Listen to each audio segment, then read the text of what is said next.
Halo semuanya, ICV di sini. Video kali ini kita akan membahas sebuah film terbaru yang berjudul Troll.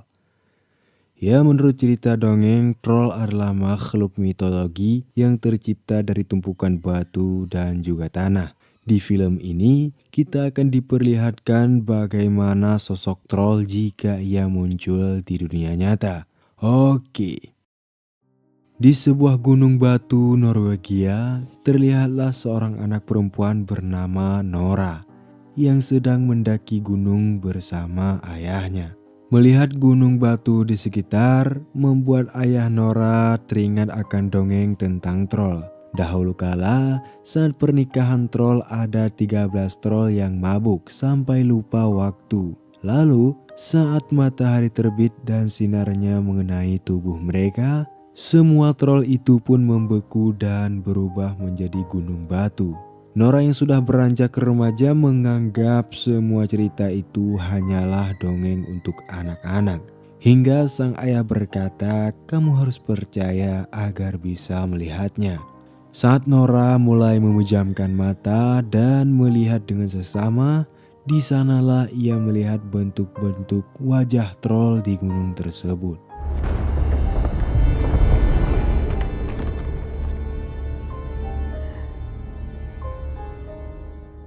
20 tahun kemudian, saat itu pemerintah sedang fokus melakukan penggalian Gunung Dovre untuk mewujudkan pembangunan jalur kereta yang baru. Di sana terlihat ada beberapa demonstran yang tidak setuju karena penggalian itu dianggap telah merusak alam. Untuk mempercepat proses penggalian, para pekerja sepakat untuk meledakkan gunung tersebut. Dan setelah ledakan itu, inilah yang terjadi.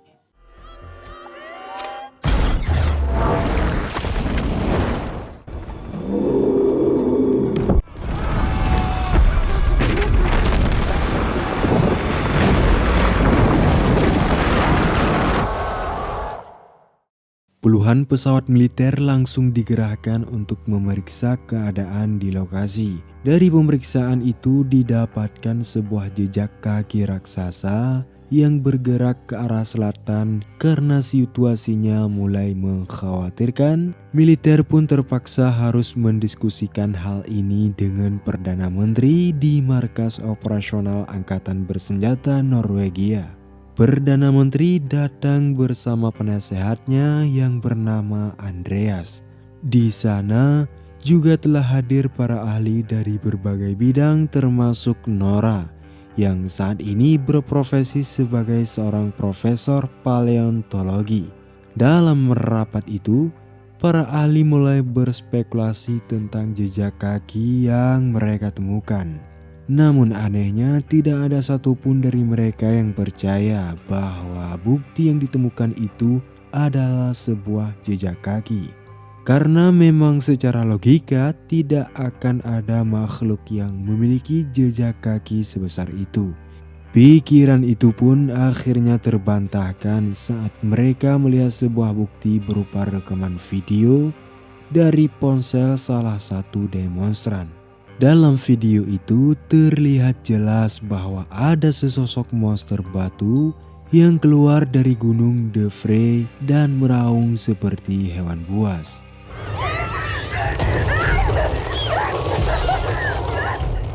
Makhluk yang mereka sebut sebagai hewan buas itu terus berjalan ke arah selatan dan menyapu bersih setiap tempat yang ia lewati. Setelah itu, Nora dan Andreas langsung dikirim untuk melakukan penyelidikan. Di sebuah daerah bernama Lesia, Nora dan Andreas bertemu dengan kapten militer yang bernama Chris.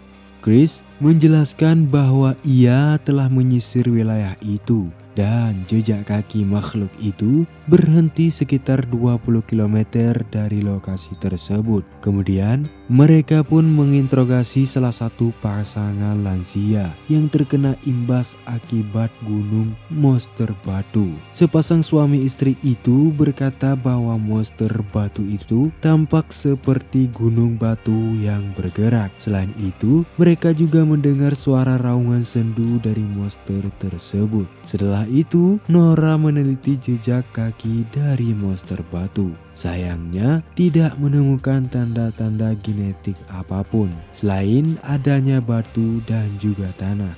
Hal ini pun membuat Nora teringat akan dongeng troll yang sering diceritakan oleh ayahnya. Meskipun Nora tidak ingin mempercayai dongeng anak kecil, namun semua bukti seolah-olah mengarah pada satu makhluk, yaitu troll. Alhasil, Nora, Andres, dan Chris akhirnya berangkat ke rumah ayah Nora yang sudah lama mengalami gangguan jiwa. Akibat penelitian troll yang ia kerjakan, tidak pernah ada satupun orang yang percaya dengan penelitiannya. Sehingga ayah Nora pun diasingkan oleh negara. Kini akhirnya ayah Nora bisa membuktikannya bahwa semua penelitiannya itu adalah nyata. Karena hal itu, ayah Nora pun akhirnya diikut sertakan dalam misi penyelidikan. Sampai saat itu, Nora dan yang lainnya masih tidak percaya pada semua perkataan ayah Nora. Sulit bagi mereka untuk percaya bahwa troll benar-benar ada di dunia nyata. Nora bahkan sampai berdebat dengan sang ayah mengenai hal itu. Hingga akhirnya mereka pun melihat bukti nyata dengan bangunnya troll di belakang mereka.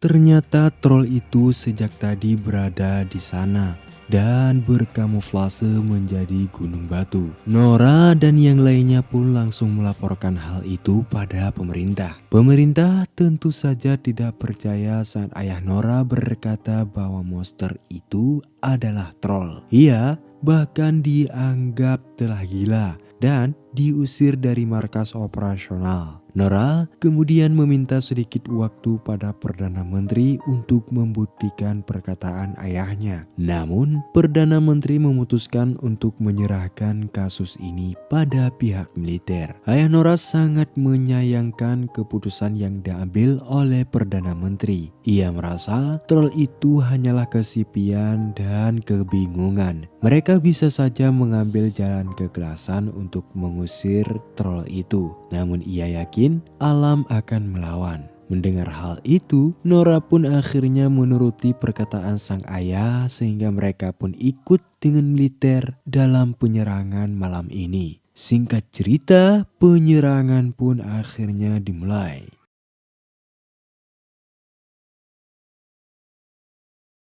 Pihak militer mulai menembaki troll dengan berbagai senjata yang mereka miliki. Dapat dilihat, semua itu hanyalah sia-sia karena troll adalah batu yang tidak bisa ditembus oleh senjata apapun. Yang ada, setiap serangan yang mereka lakukan hanya membuat troll ini semakin marah.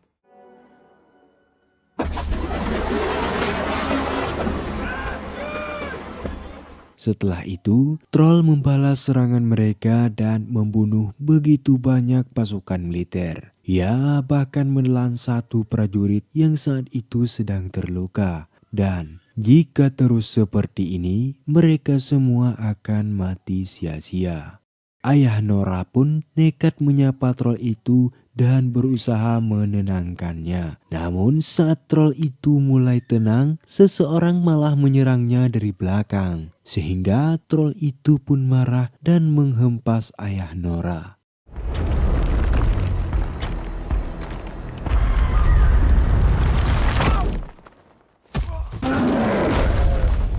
Nyatanya, jika mereka tidak melakukan apapun, troll itu sebenarnya tidak akan menyerang mereka. Di detik-detik kematiannya ayah Nora, ia menyebutkan tentang istana, raja, dan rumah yang semuanya pasti berkaitan dengan troll tersebut. Setelah kematian sang ayah, Nora semakin percaya bahwa makhluk yang mereka hadapi saat ini adalah troll seperti di dunia dongeng.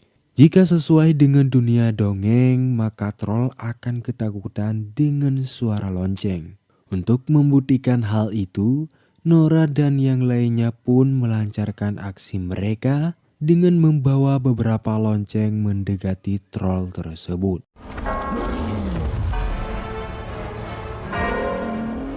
Tak disangka dugaan mereka benar-benar terjadi. Ternyata dongeng yang diceritakan oleh ayah Nora selama ini adalah kisah nyata.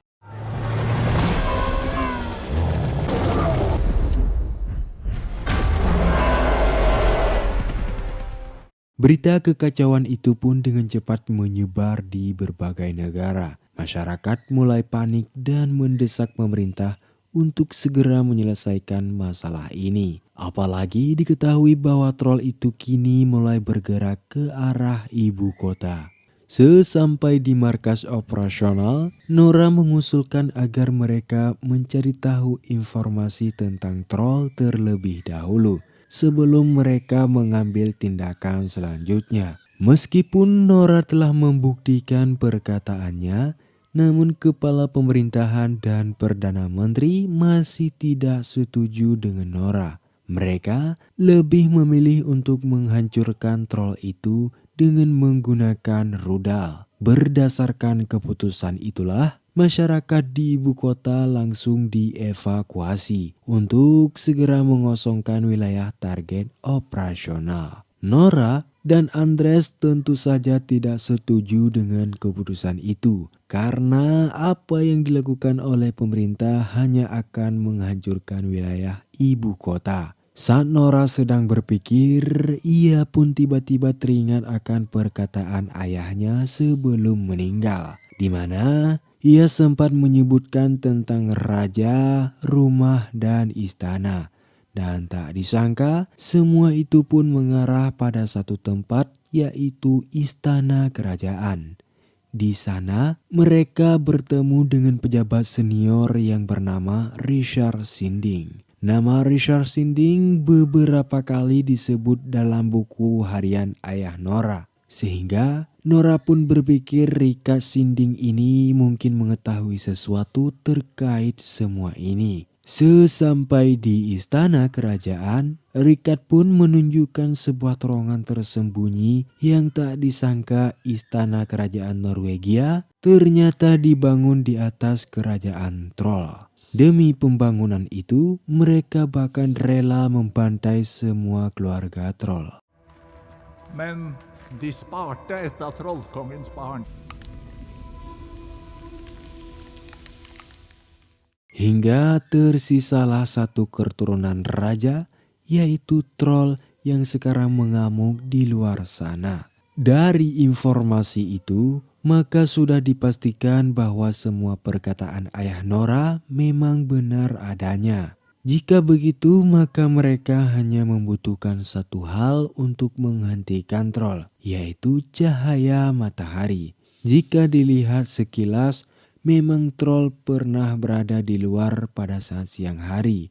Namun, ia tidak pernah terkena cahaya matahari secara langsung. Dengan cepat, Nora dan Andres bergegas menuju ibu kota untuk menghentikan pengeboman. Nora juga meminta bantuan kepada Kapten Chris untuk membantu mereka. Sementara Andres menghubungi rekannya untuk meretas sistem markas operasional. Sesuai rencana, mereka pun berhasil menggagalkan pengeboman yang akan dilakukan oleh pemerintah. Di waktu yang sama, terlihat Nora dan Andres yang membawa kerangka kepala troll.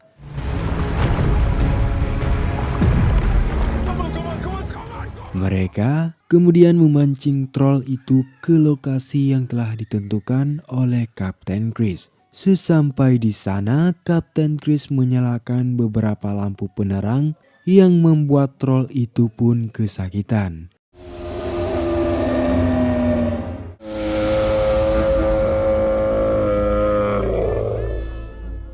Melihat hal itu, Nora merasa kasihan.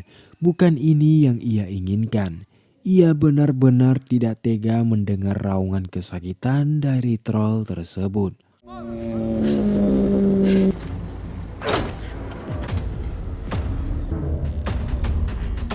Nora pun menangis dan berteriak meminta troll itu untuk pergi dan kembali ke gunung. Namun di saat itulah matahari mulai terbit dan membuat troll itu terbakar dan berubah menjadi bukit batu.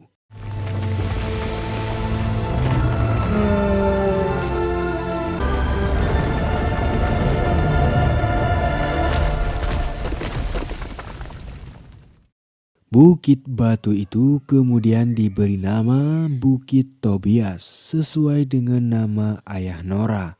Dan film pun akhirnya selesai. Jadi itu dia coy keseluruhan alur cerita film Troll. Semoga coy-coy semua mengerti dengan alur cerita kali ini. Dan sampai jumpa di alur cerita berikutnya.